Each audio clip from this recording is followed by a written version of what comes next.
Well, don't you care to know what the name of the single is? This is America. Oh, no, Lithonia.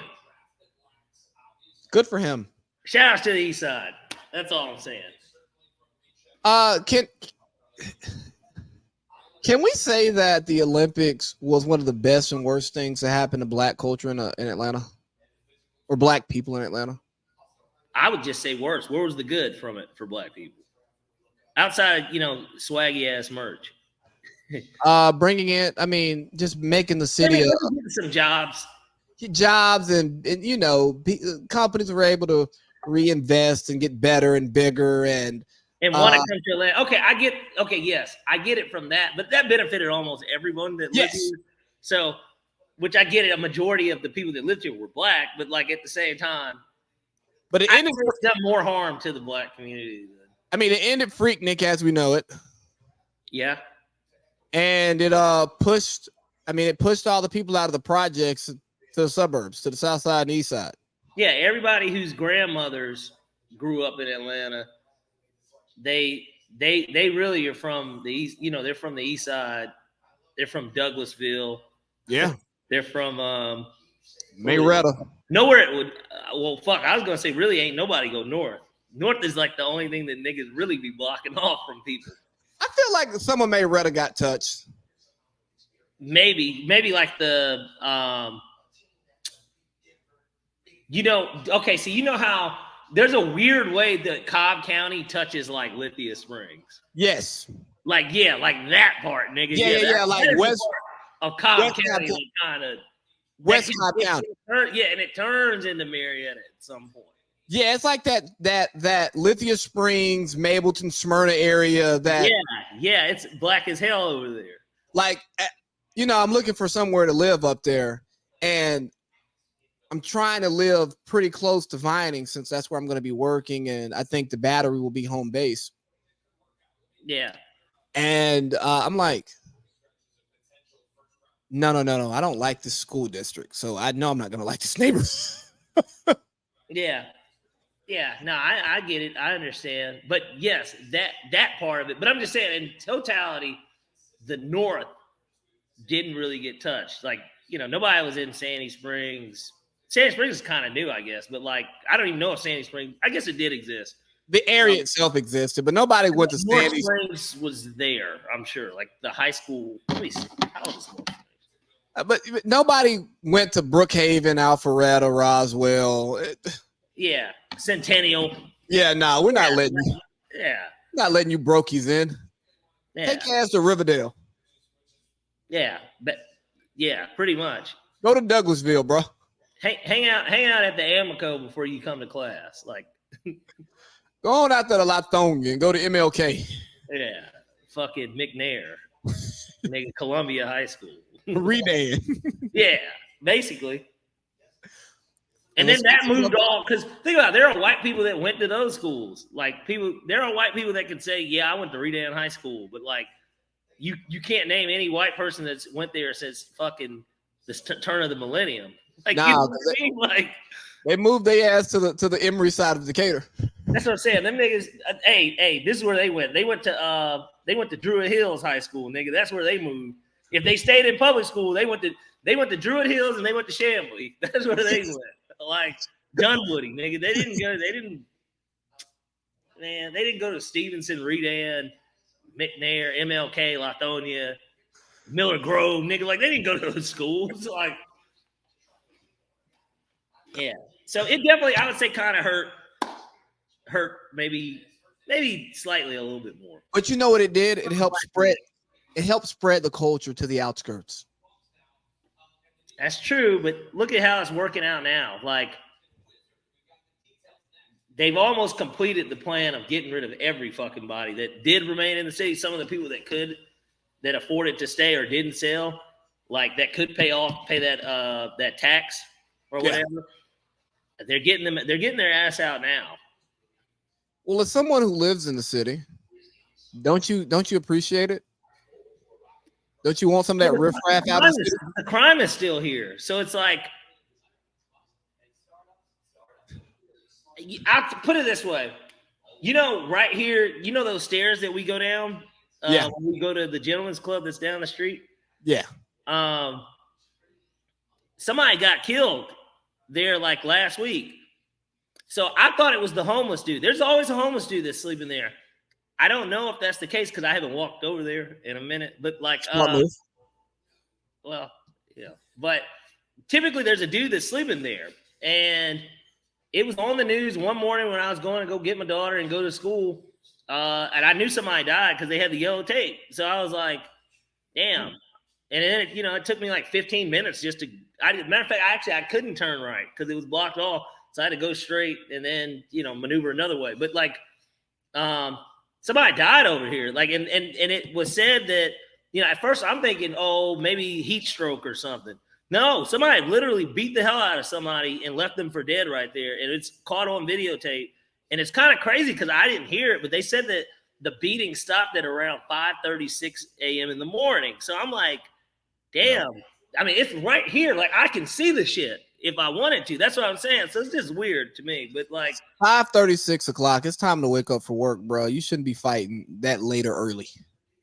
Correct. And that's my thought. Where the hell are you coming from for two people to be there? Because, okay, let's say you went to Magic. Magic on their latest night is open until 3 or 4. 3 or 4? Yeah. So, gosh, how are you hanging out an hour and a half after Magic? And if you're staying at Magic late, 9 times out of 10, you're not the type that's going to beat someone to death. You might shoot them, but you're not to pause them to death type of person. Yeah. Yeah. Almost like it was personal, whatever it was. But seriously, yeah. If you type in Peter Street, Ted Turner, the corner of Peter Street, Ted Turner. Yeah. Somebody was killed over here. And so, I'm living with enough trauma. I don't need to add that to my palette. Let me tell you though, driving around Atlanta is such an experience, even for me, like today, because although I've been in the city this long, like, bruh, they have changed so much shit. Like, so much of this shit is different. Like, even me driving through, I'm just like, man, what the fuck? When did this get like this? Like, everything over there at Midtown. Drive. Everything, yes, Northside Drive. Everything over there at Midtown, like the interlock and all that shit behind it, bro, it is like completely brand new. And I used to live over there. So, like, it just looks completely fucking different. And I don't like it. I like it from the standpoint of everything looks new. Like, so that's kind of good, I guess. But like, it's making everything more congested. Everything costs more. Like, I would never even go over there because it's always so congested. Like, I don't even want to park to try anything over there. Like, if I don't live over there and walk, like, I don't want to go over there. Like, look, there's no parking lots. Like, damn near. You know what I mean? Like that. Like, it's crazy. Like, I don't want to go over there. Bro, I remember I went to I can't even think of the name of the restaurant, but it's like a brunch spot over by Atlantic Station. And I'm looking for the spot on the GPS, and then like I get there and I go, bro, there's no parking lot. I gotta park in front of somebody's house and walk 4 blocks. Like, what are we doing? You went to a breakfast spot. Was it in Atlantic Station, or you're saying? No, it was like right outside of Atlantic Station. So I think I know what you're talking about. Bro, if I'm going to anywhere in Atlantic Station, I'm parking at Target. I'm going to walk in Target for like 2 minutes, take a piss, and I'm leaving. Right. Did you go to, it was called Iron Skillet? No, it wasn't that. It's one of those housewives of Atlanta, like Trump at the Place. There's another one in Buckhead too. Okay. Because I was going to say if it was Iron Skillet, or no, not Iron Skillet. God damn it. What's it called? Either way, it's not what I think it is. There was a restaurant. There's a restaurant over there, or Silver Skillet maybe is what it's called. They shot Remember the Titans there, funny enough. But good old-fashioned breakfast spot. I guess that's all I'm saying. Are they gonna ever finish that breakfast spot by you? No. Flying Biscuit, hell no. No. I forgot why it stopped too. Somebody actually gave me the explanation, and I was like, that's weird. I'm like, so they just decided to just drop it. But I was like, somebody really needs to buy that space and fucking turn it into a bodega. It would be like the most popping ass shit over in this neighborhood. Well, with it being Atlanta, it can't be a bodega. It has to be a corner store. Yeah, but make it have that bodega like appeal. Like you can come in, there's fresh, there's a deli, like there's fresh, you can get shit on the grill, you can get a cold cut, like they got all the drinks, all the candy. There's an ock working it or something, like, you know what I mean? All right, you don't have to be an ock, make it a nigga, but make it a respectable nigga, right? Bro, you just want to be a New York nigga so bad. I do not want to be a New York nigga. No. I have New York, but I don't want to be that. I don't want to call people, my son, fucking,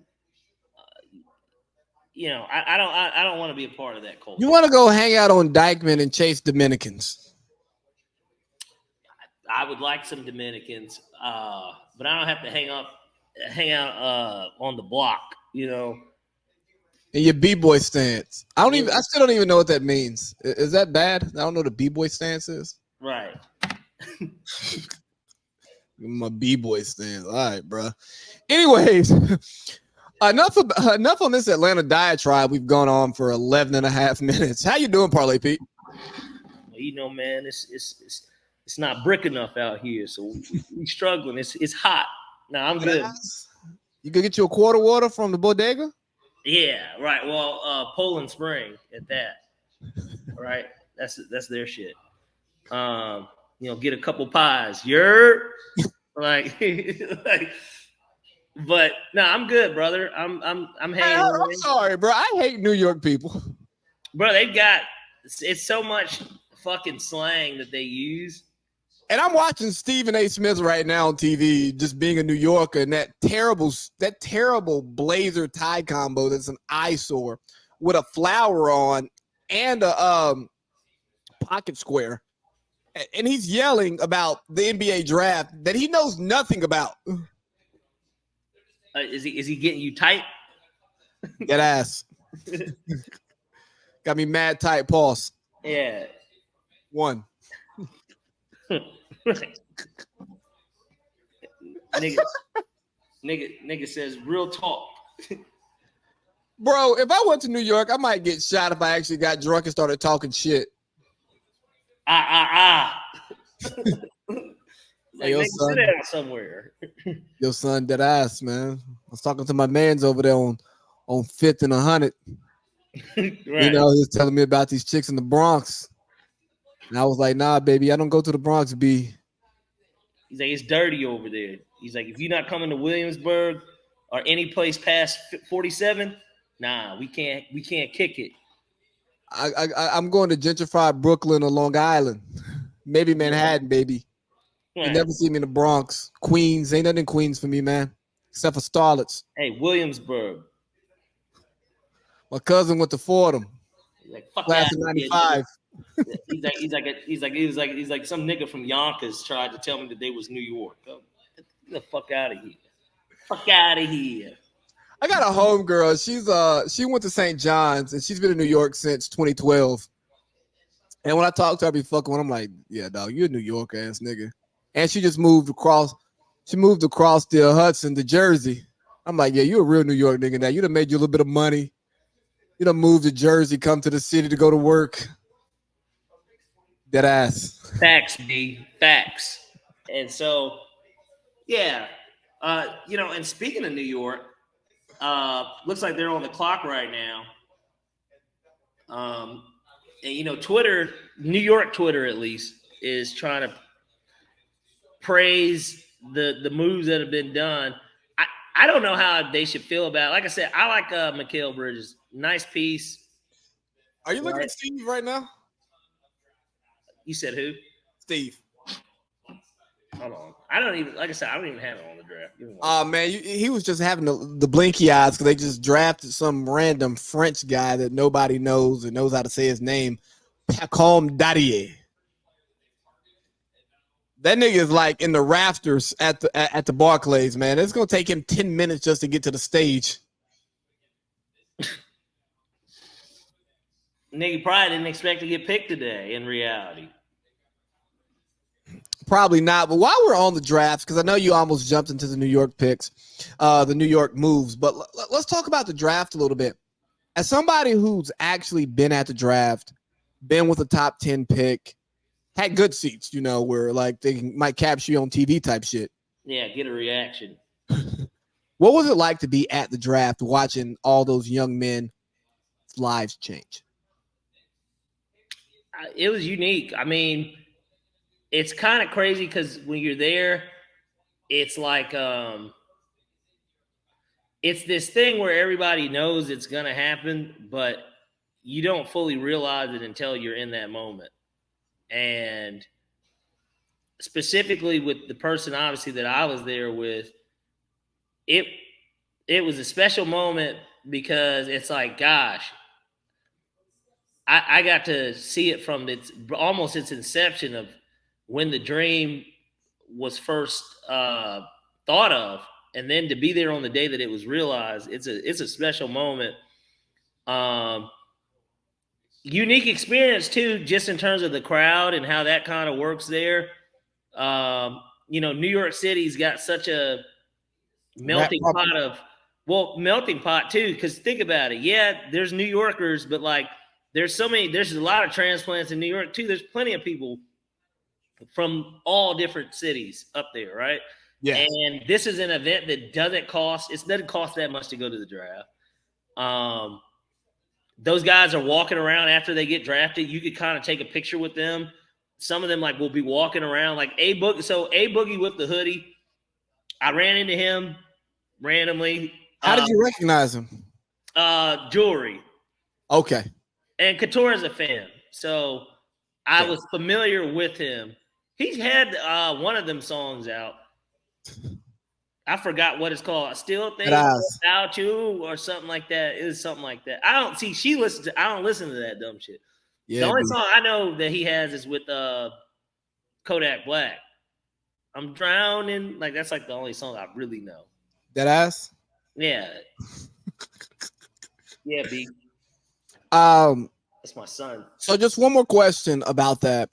And for the person you were at the draft with, not only were you there for the process to watch it as a young bull up to, grown man making the league, but also he had like a crazy jump for like 3 years. It went from, it's a good basketball player to killing it in the Olympics, at the Team USA. Yeah, the U17, and then going from like, who is this guy to this one of the top five? Top 5 in the class, and then ultimately, number 8 pick? Low key. He was low key. He was, put it this way, he was ranked higher than Trae Young on ESPN. He was ranked higher than Shea. It was some other dude, Trey Duval or something. Some dude that was going to Duke. That at one of them was ranked higher than him, but like he was better. Colin's better than him, but like seeing like that exponential jump in a short span, and then being there on draft day, just as a friend, more like family. What was it like for you just seeing somebody that you love achieve a lifelong goal? And it obviously the process was long, but those last couple of years where it goes, okay, I want to do this, to, oh shit, no, I'm doing this. Like I'm him. Yeah. It was a moment. I mean, I was really happy for, like, obviously for him, but like for his family too. Like it was just one of those moments where, like you said, you're there because you know it's gonna happen. But you kind of didn't, like, I didn't know where he was gonna get drafted. A lot of people were hoping he went to the Knicks. That was definitely like kind of like the thought. The thought was that he wasn't gonna fall past 8. Mm-hmm. So, there's that aspect of it too, right? Like not knowing. But it was just fun. It was fun to be able to go to New York, hang out afterwards. I got to meet Avery Johnson because Avery Johnson was his coach in college. You know, it was dope. It was just dope as fuck. Because here's the other aspect of it too. He's 18, so it's like he's still like young as fuck, right? I mean, yeah, he can't even like go to the party for real. I mean, well, he can't. the funny thing is, we had it at a club, kind of. It was like a club, which you can be 18, I guess, and go to the club. I mean, you can in Atlanta. We went to the club at 18. Yeah, but wasn't nobody going to G-check fucking millionaire coming in if he wants to drink? Like, nigga, the fuck, like they weren't going to G-check that. But no. But but here's the thing: he doesn't really drink either. So good for him. Yeah, keep your body clean, young king. Yeah, he's a straight edge type guy. I mean, I don't think I've seen him pick up a vape. He will smoke hookah, but like pass me the hookah. Hookah, I don't even know how hookah. There's no way hookah gives niggas buzz. Like, it doesn't give me. No, it definitely does. I don't get a buzz. Well, you zen. I might have a really high tolerance for that shit now. Yeah, bro, you vaping zen. Actually, well, hey, let me tell you, that's something that I actually have put down. I have not vaped or zen all month. This whole month. Congratulations. Yeah, I'm zenning heavy these days. Yeah, once because what it is I had some Zens here, and like because I wasn't really using the Zens, but I started to use them because they were here. I was just like, well, gosh, let me do this, and then they were gone. And I was like, all right, I'm gonna try and kick this habit, and I've done a really good job of kicking it. So it's just like I certainly don't think I'll never not do it again or anything, but it's not you're not doing it every day, all day like some of us. Well, right. There'll be those times where you'll get it. And actually, I've been getting into my sparkling water intake. I don't know if you've ever had Spindrift. These are really fucking good, though. They're really good. You're a prick. Look. Real squeezed fruit. These are good. I'm trying to tell you, these are at the top of the market. It's good. I don't drink much sparkling water. I just drink water out of my refrigerator. Hey, look, these are the ingredients. Carbonated water, Concord grape juice, lemon juice. That's it. It's good, brother. All right, man. So the draft is on right now. It's round one's practically over. And if you all know us and you know this podcast, you know we're not draft experts. And this year especially. But the Hawks did have the number one overall pick. This is an Atlanta sports podcast, so I guess we have to kind of talk about it. And I've got to look this guy's name up because it's Zach. I know. It's his last name that I have a problem pronouncing. Yeah, and I don't want to be disrespectful to the guy who's going to replace Trey as the man in the city. It's Reshape? Yeah, something like that. His comp was Harrison Barnes.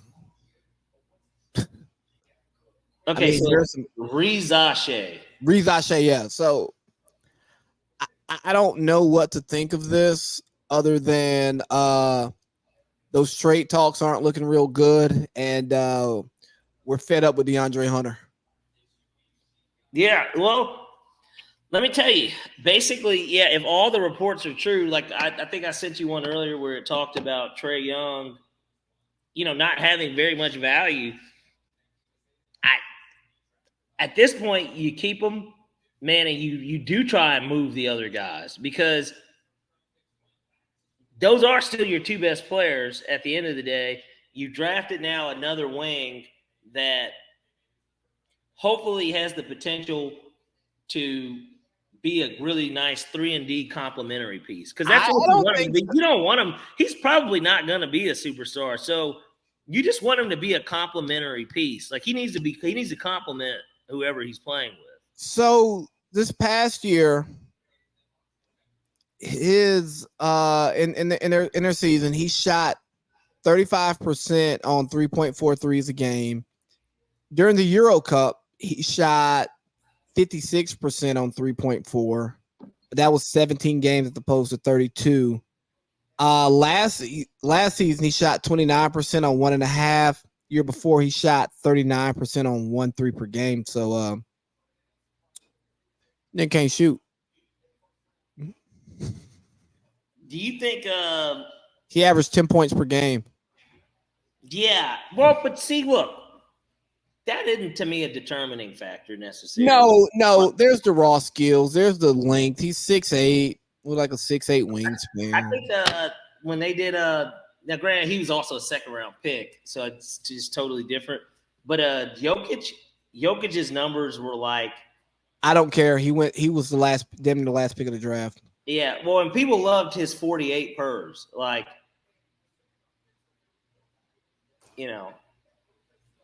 36 pers and stuff. Like, but so his per 36 is he averaged 16.5 a game, 6 rebounds, a steal and a half, a assist and a half, a block and a half. Excuse me, an assist and a half, a steal and a half, and half a block. Yeah, and look at it this way: from something like that, he still hasn't realized his full potential, right? I mean, that's the point of the draft. None of these guys have. Some of them being more finished products, but none of them have realized their full potential because they have to play in the NBA and they have to see just how much better their game can, take them. But, like, I expect him to be somebody that has to have a shit ton of potential. Like, he's got to have a shit ton of untapped potential where we get this 3-and-D guy that plays like where the style of basketball that the NBA is going into. Like, he's got to be able to guard 4 positions. He doesn't have to be the best player. He just needs to be a contributor. Like, in a weird way. So Bill Simmons played this game on his podcast. He did, would you trade this for the number 1 pick? Like, they just kept naming guys. I don't know if you saw it. Yeah, I saw that shit. It was he was like Derek White. He was like, no. He's like basically like, no. Like, you absolutely wouldn't trade Derek White for the number 1 pick, which is kind of crazy. Like, when you say it out loud like that. I mean, but you know what? It's something that Lombardi talks about in the NFL. We talk about all these draft picks that these teams trade for, and this and that, it being a great trade. Well, put a name on the pick. Now, when you put a name on the pick, now let's evaluate the trade. Right. And here's the thing. I guess it's so hard because we don't want to compare certainly last year's number 1 pick, right? And especially because now we know what he looked like after a year. But, like, Victor Wembanyama, they were absolutely right. Like, everybody that talked about everything about this nigga was absolutely correct. Like, you wouldn't trade but, 2 to 3 players for Jokic, Giannis. And even now, you wouldn't do it. You wouldn't do it today. Because even if you traded him for Jokic, you're not winning anything in San Antonio with Jokic. So it's like, I'd rather have the potential of a guy that could be better, and he's going to grow with whoever's around him, as opposed to, well, Jokic is already a 3-time MVP. He's a champion, but he's 28, 29. He's getting ready to be 30 soon. And we'll have, 5, 6 more years of prime basketball. But Wemby's 19. That nigga, he's 19. So that isn't a good comparison. But even if you look at prior years' ones, Cade Cunningham, Ant Edwards. Kenyon Martin. Who? Kenyon Martin. Yeah, that's 2000 now. I'm talking even the more recent ones. Most of them have been good players. Karl Anthony Towns. Yeah, but these are all-star players. I think Kenyon made an all-star for sure in New Jersey. Yeah. Very rarely. Here's the thing. Yeah, you have busts. Anthony Bennett might be the biggest bust in NBA. Yeah, just think about it. We got Paolo, we got Wemby, Paolo, K, Ant-Man, Zion dominating, Markelle Fultz, Ben Simmons, who was a great number 1 pick, although he's fizzled out. Yeah, he still is like a 3 or 4-time All-Star with 3 like all NBA first defensive teams. Yeah. Even on paper, he Wiggins, still was justified. Anthony Bennett, AD, Kyrie Irving, John Wall, Blake Griffin, D Rose, Greg Oden. For the most part, though, if you look at it, you're gonna get a decent player at 1. Yeah. For the most part. Like I don't think for 98 if you take Olowokandi. Yeah, but think about it, even like a guy like Andrea Bargnani, right? Foreign player. Let's look at the foreign guys. Because I didn't realize there's only been 4 foreign guys that have gone 1. Yao. Well, this is American League. Yeah, well, it was Yao. Yao was first, then Bargnani was second, Wemby was third, and now this guy's 4th. So Olowokandi went before Vince Carter and Dirk and Paul Pierce. Michael Olowokandi. Yeah. I just remember him because his name was so fucking long and he played with the Timberwolves. He was on the team with KG. But Olowokandi. Okay, let's stop talking about Olowokandi. Oh, wow. He was in the league until 07. Dang, he left just the year before the Celtics kind of won it all. He could have been something. All right, man. Let's get off of this. Anyway, so yeah, we take Frenchie number 1. We'll see what happens with Trey and DeJounte. No idea. I just think there is the league hates Trey Young. And this is not my Hawks. This is not my Hawks fandom like seeping in, but the league just hates Trey Young. If he can't fetch what Mikal Bridges fetches, but this nigga is 25 and 10 for his career. What are we talking about? 27 and 11 last year. This man led college basketball in points and assists, and then turned around in a couple of years, did it in the NBA. He's right now, because you have to have X amount of games to qualify. If he like retired today for whatever reason, I think Trey would be second all time in terms of per game assist average. So his career average is like second all time. So it's like, you want to know what it is? This is the one thing about Trey's game I think that has disappointed for his value and why some of his value sucks away. Fuck him not being a defender. We all kind of knew he was always going to be a liability there. His 3-point shooting is actually not as good as we expected. No, he's kind of mediocre percentage wise. Like you kind of expected Trey to at least be a career of 39, 38. He's really more like 34. So his career 3-point percentage is 35.5, so 36%. Yeah. So I mean, his 3 percentage looked bad last year, and he shot 37. Okay, that wasn't. No, that still is below what I think the standard, what we thought it would be. We thought he would be shooting. Maybe because Steph Curry is a 40% every year type guy, but like,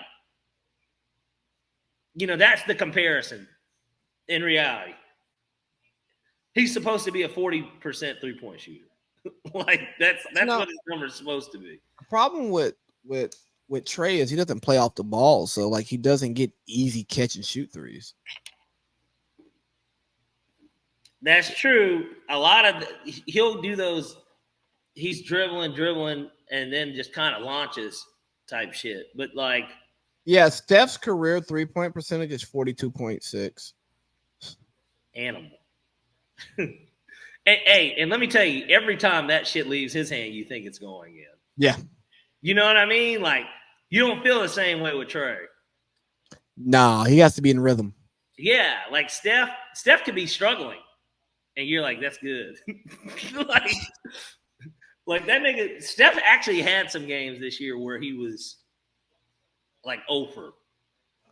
Dog, do you remember in like 2015, 2016, like the MVP Steph years?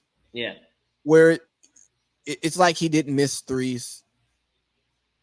It's not even that you didn't think you would miss. It's when you're watching the game, you go, bro, this nigga just went 7 for 11 from 3, and he did not take 1 3-pointer close to the line. Yeah. Like none open either. Yeah. And you know, he was almost getting sassy with that shit. And when I say sassy, I mean this motherfucker was not only pulling, but think about it, bro. That was like prime era of launch and turn. Yeah, launch and turn, shimmy, launch and run back down the court already. Like, you know, nobody on the team. He's launching, and everybody on the team's already getting back. Nobody's crashing the boards. The Jazz just drafted Isaiah Collier. Okay. What does that mean for Colin or Jordan Clarkson? You know, they drafted Utah already drafted kind of a guard earlier too. The dude out of Colorado, he kind of was a guard. At least I tell you what, when I watched them in the tournament, that nigga was handling the ball like a fucking guard. I don't know. And Utah is in such a weird position because they have good players, but they're not a good team. They have good young players at that. They're young. I mean, outside, like Clarkson's a vet now. Like what? Clarkson, how is Clarkson? 30? Like Clarkson's out of there, though.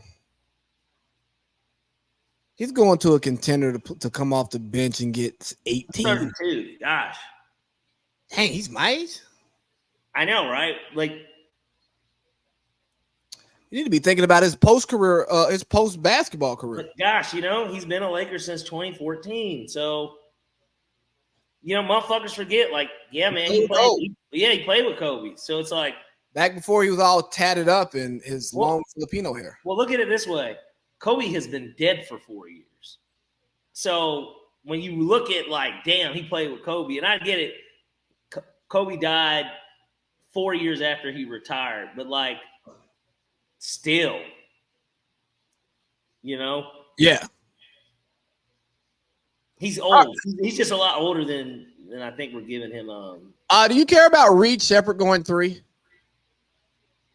Thought it was interesting because this was a draft where everybody pretty much knew who the first 2 picks were going to be. So it started there. I'm going to be honest with you.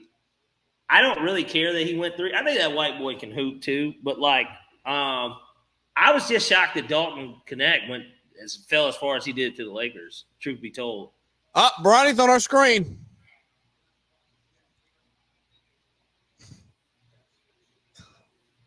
I don't know why they're showing Bronny, but I guess they need something to keep people watching. It's the last pick, right? Yeah. No, we got 2 more picks. We got Toronto at 31 and Utah at 32. What if Utah drafted this nigga? No, they're not going to do it. But what's going on here? Like, why are we talking about Bronny? Because we're talking about Bronny. That's why we're talking about Bronny. Yeah. Good job, Steve.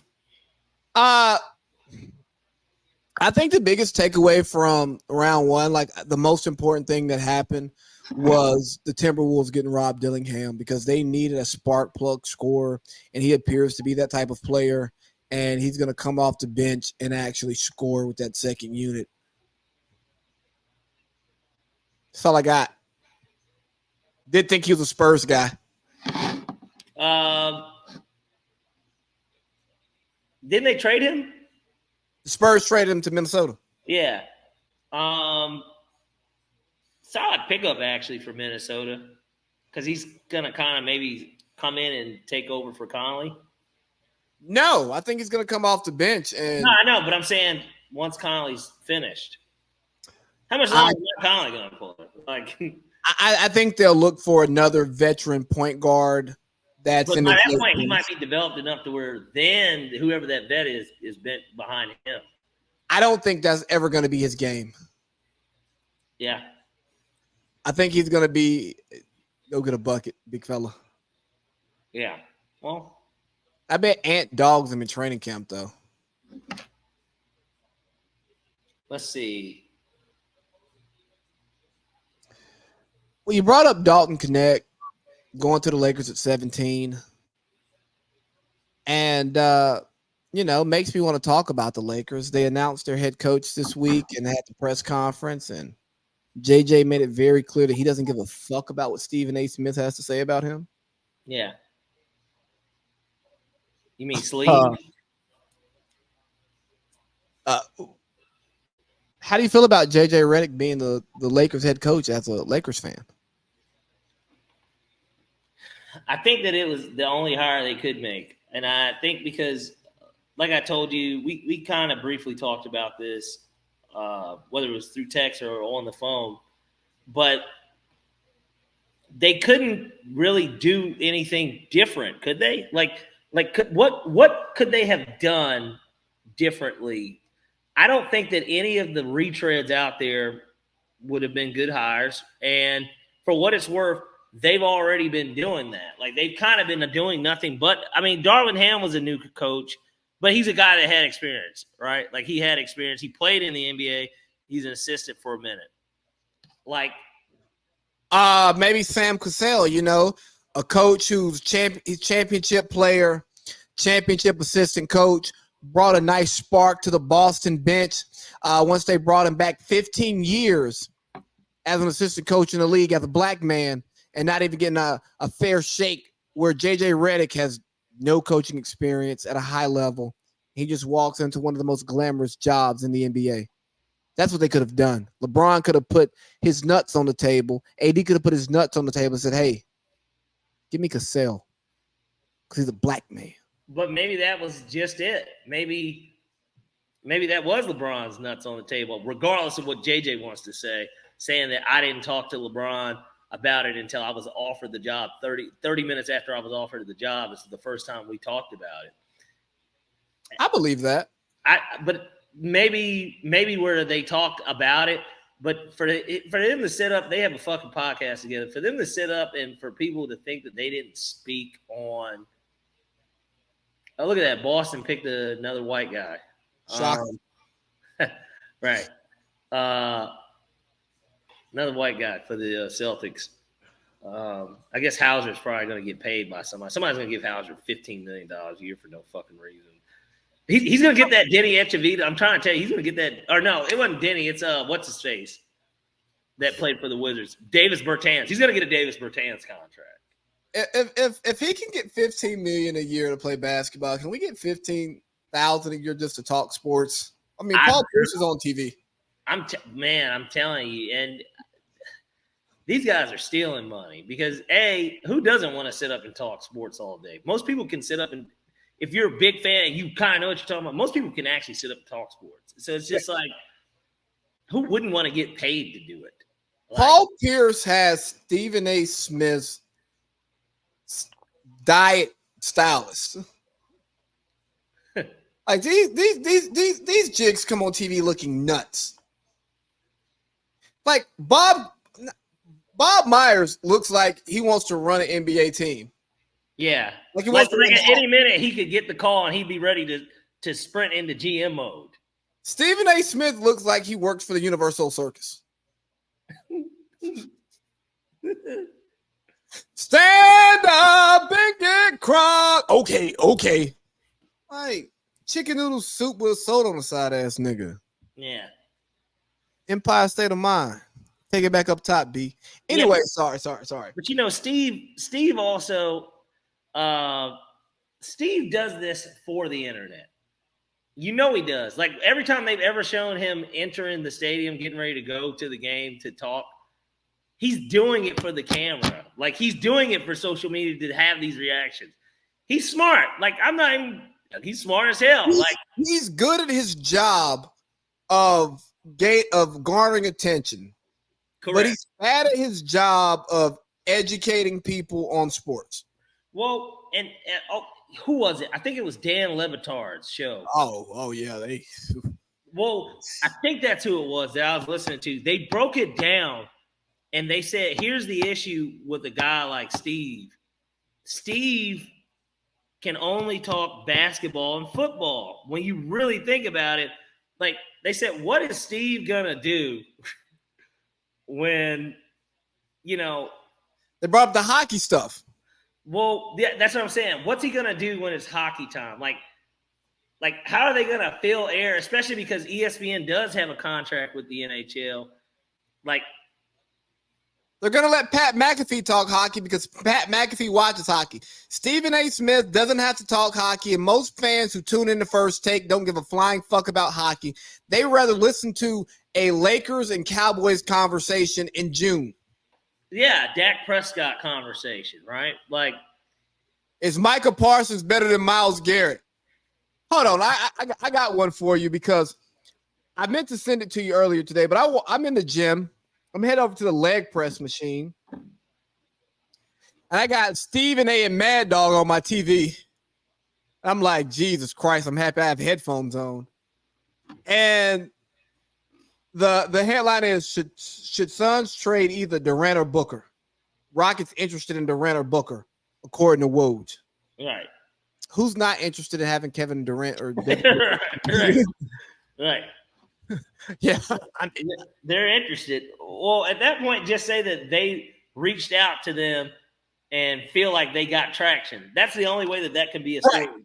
Because if you said that they reached out to them and the Suns didn't pick up, then okay. Like, I don't know what that's supposed to mean. Like, but no, that's AP. That's like saying 85% of black men are interested in Ruby Rose. Yeah. Yeah, right. He's hot. Yeah, it checks out. Right. Yeah, I mean, breaking news there, buddy. But is Ruby Rose interested in them? Right. That's the news. Breaking news: an attractive hoe is garnering attention from niggas on social media. It's just like, man, I didn't know. Like, come on. But hold on, last one. Breaking news: Michael Jordan won 6 rings and 6 finals appearances. Right. Back to you, Bob. You know, like, but hey, I went to school with this guy, and we would make jokes like that. He would go, "Back to you there, Dick." Right. But you know, here's the thing. It's that time of year, and literally, you know, at least that is somewhat on topic of what's going on. I think I sent it to you earlier, or maybe I did. On BR betting, they were like, our BR Bleacher Report, or it was BR Gridiron or something. They were like, who's got the best hair? And I'm just thinking, I'm like, man, this is bad. You know, like, football offseason is terrible. It's fucking terrible, man. Like I get it. We're probably 70 something days away from kickoff or something. Yeah. Bro, and we need training camp to start ASAP. Well, and think about it. If you're that fucking desperate, you start talking, we're really only 30 days from like training camps opening. You know what I mean? End of July, like training camp is about to be here, to where I was sitting in the sauna today. Literally, a guy hadn't seen me in a minute. He was like, man, so what did you? Because I didn't talk to him about it. I was like, well, he was like, what did you think about the Falcons draft? And I was like, look, I said, love the player, to be honest with you, love Penix or whatever. I said, but my biggest issue with it was I was shocked that they did it when they did it because of obviously the timing of Kirk Cousins, but more so like you're setting up for a controversy. And that's exactly what's going to end up happening during training camp. Like, that's what, at least there's going to be enough juice for everybody to squeeze stories like that come July. So we've really only got a month left before, you know, we can get back to some normal actual sports talk. Till then, this whole month is about to be ran by the Olympics. And think about it. There's going to be nothing entertaining about the Olympics for USA basketball until they get into pool play. Once they get out of their group play, because I don't know who's in their group, but the reality is they're not losing to anyone in their group until they play Germany, Canada. Hell, maybe Slovenia. Is Luka playing? Because he got hurt. Maybe France? Nah, because Wemby's not playing. They cut Killian Hayes, too. He's not playing either. Yeah, well, big surprise there, too. Hey, this just in. Michael Jordan won 6 finals in 6 years. Back to you, Bob. Like it's like Killian Hayes getting cut from a team. That's That's not news anymore. Hey, he's still a Piston, isn't he? Well, yeah, I guess he still has a Pistons name tag in his locker, but he doesn't play enough to be considered a real Piston. He's not a horse running on that floor. So, well, Monty's gone. He lost his last lifeline. Hell, what is that? Killian Hayes' third coach? Or he's about to be on coach number 4? I mean, like... Killian Hayes a coach killer? He might be. Shit. You know what's funny?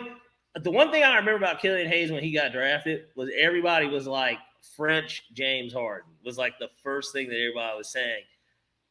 And I get it. He's like 6'5". I didn't see the whole step back shit. Because, this is when James Harden was really good. Like, I mean, he's still good, but like he was really cooking. Yeah. This was the Harden that could easily go for 35, right? French James Harden. Yeah, seriously, look it up. I have to think that maybe that comparison is still there. Let me see. That's who I remember them saying. Well, can I be 5'11" LeBron James? Yes, you can. but you're a lefty though, so you got to be Lamar Odom. Okay, I'll be 5'11" Lamar Odom. Yeah. I mean, what? Let's get to. But hey, back to the Lakers a little bit. Few takeaways from the press conference that I had. JJ is talking about using analytics. He's going to use the spreadsheets, but he's also going to understand his players and context. Mm-hmm. I think that's the right approach, and I honestly think JJ Redick's going to be a good coach. I think his process is going to be a good process. I don't know if that turns into wins immediately, but I think he's going to try to coach the team the right way. He and Rob Pelinka talked about getting JJ's offense and stuff on an app. They're going to invest in tech. If the NFL, I like the idea of it. Yes, but if the NFL already is giving players iPads and tablets, and college football is giving players iPads and tablets, well, Lakers, catch up to 2024. The technology's out there. But I think it's just interesting that, and maybe teams do already do it. The Lakers don't. Like, I mean, I don't know, but the Lakers don't have a pro scouting department. So who's doing the fucking scouting? Rob? I read last week they don't have like a pro personnel department. They're not scouting players who are already in the league.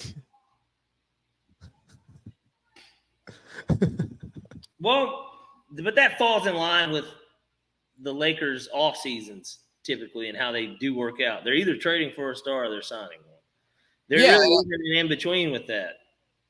It takes me back to the year that they signed Luol Deng and Timothy. Exactly. They didn't sign no fucking superstars that year. And hey, it was clear they didn't have a pro personnel department because of how much money they shelled out to them motherfuckers. Bro, you guys clearly haven't watched them play ball. Like, remember, we were at my shithole apartment in San Diego when we got that news. Yeah, well, here's the thing. Mozgov got paid all that money because, he had, one good game in the NBA Finals with the Cavs that year, if I remember correctly. And I think that a lot of it was, garbage time points, too. But he had one good game. Jumps off and dunks to a 7-footer. Yeah, and well, here's the thing. And Luol Deng was already past his prime. Luol Deng, I guess, maybe could have still been a contributor on a team. And wasn't that the same? Was this the same free agency where Danny Ferry with the comments came out? I don't remember. I don't remember exactly when those comments came out. I don't feel like, what, I can look it up. What else am I doing? All you gotta do, Danny Ferry. Danny Ferry deserves to be back in the league. So does Mark Jackson. Hey. So Danny Ferry's comments were 2015. 2014, yep. So 2 years before. Yeah. Yeah, but this nigga said he's got some African in him. He's a good guy on the cover, but he's an African. He has a little two-step in him that says what you like to hear, but behind closed doors, he could be killing you. con isn't bad, but it's there, is what was in the scouting report. You know what, man? Comments like that are deplorable, but they're also funny. Like, but think of it. Then there's audio of it. He's like, during the call, Ferry said he's a good guy overall, but he's not perfect. He's got some African in him, and I don't say that in a bad way. He has a store out front that's beautiful and great, but he may be selling some counterfeit stuff behind you. This is so wild, but hey, let's be real. That paints a picture. And I don't know Luol Deng at all. I don't know his character. But doesn't that paint a picture and you understand exactly what he's saying? Yeah, but like, how the hell what did he know about Luke? Who told him that? He's a Dookie. They're both Dookies. You know what? Yeah, I guess that he did go to Duke too. Yeah. I mean, Dave Ferry played with the Spurs, didn't he? He played. I don't care. Okay. I don't know or care who he played. I just know you have the Duke connection. But really think about that, Parlay Pete.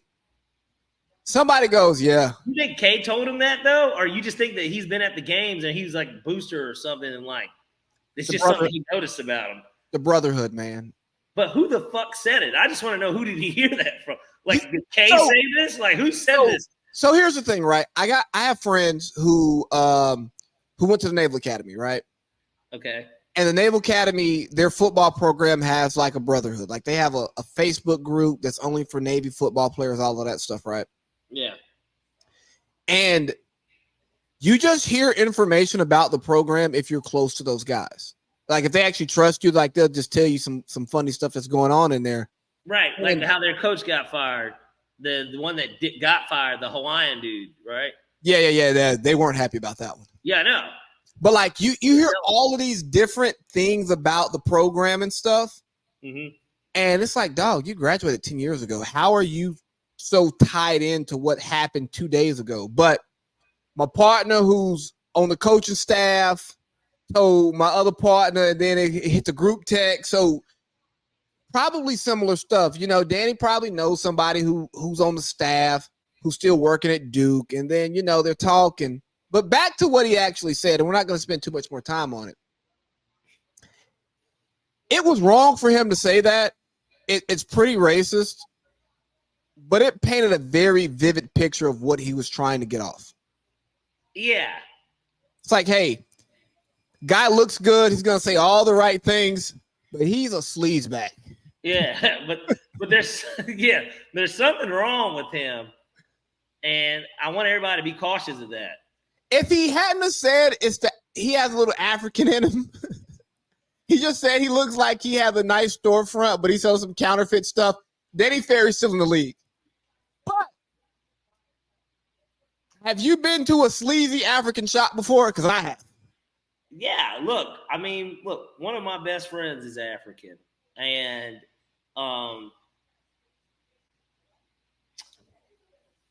so even when he said he's got a little African in him, because, you know, obviously there's this thing that is 100% true between, and he obviously Dan Ferry's white, but like, you know how Africans are, bro. You know exactly what I'm talking about. Like, and it's not just the old Africans hate niggas, but Africans do hate niggas for the most part. They don't like niggas. Like, there is this, like, this wall. Yeah. Like that truly does exist. And so now I don't know what Danny Ferry meant by that, because Danny Ferry's not black. Because, like, see, when I hear, like, but he's a basketball guy. You got to understand, like, African in him. White guys who are basketball guys are more in touch with black culture than your typical white guy. Yeah. Because you're on the basketball team, dog. You've heard the N-word countless times, dog. You hear what we talking about here. Yeah. But nah, yeah, man. Question for you on that African thing. Yeah.